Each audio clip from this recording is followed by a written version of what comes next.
Welcome back to my channel. ঠাণ্ডাৰ দিনত লগাবলৈ বহুত ধুনীয়া ধুনীয়া ফুল আছে হয়নে? তাৰে ভিতৰত গাজানিয়া এজোপা ধুনীয়া লং লাষ্টিং ফ্লাৱাৰিং প্লান্ট হয়।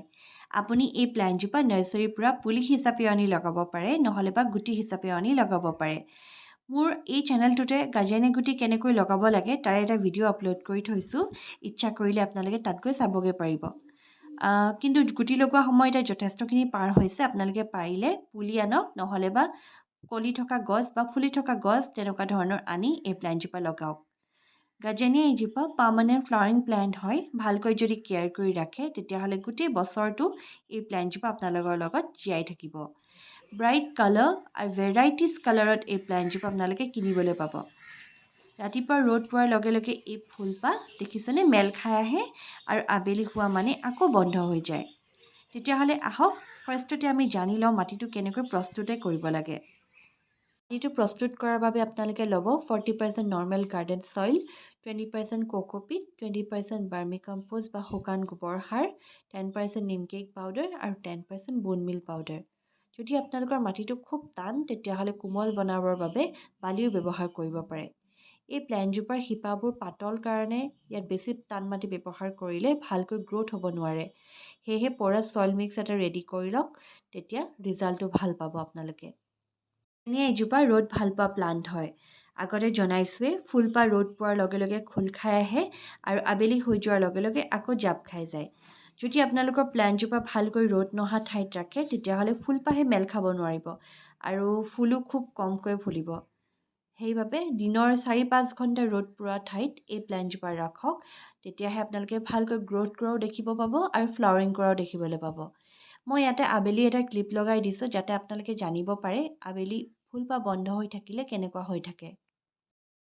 যিহেতু ৰ'দ বেছিকৈ লাগে সেইকাৰণে পানীও অলপ বেছিকৈ লাগে। দুদিনৰ পাছে পাছে পানী ব্যৱহাৰ কৰি থাকিব।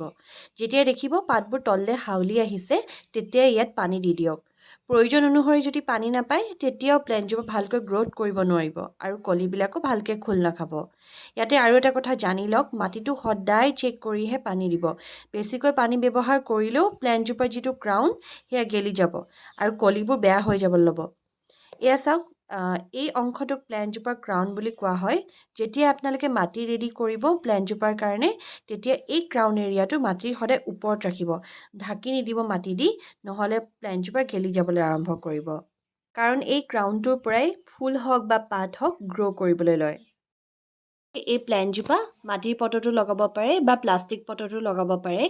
মাটিৰ পটত লগালে অলপ পানী বেছিকৈ দিব লাগে কাৰণ সোনকালে শুকাই যায় আৰু মাটিৰ পটবিলাকত এয়াৰ চাৰ্কুলেশ্যনটো খুব ভাল হয়, ভালকৈ এয়াৰবোৰ পাছ হ'ব পাৰে।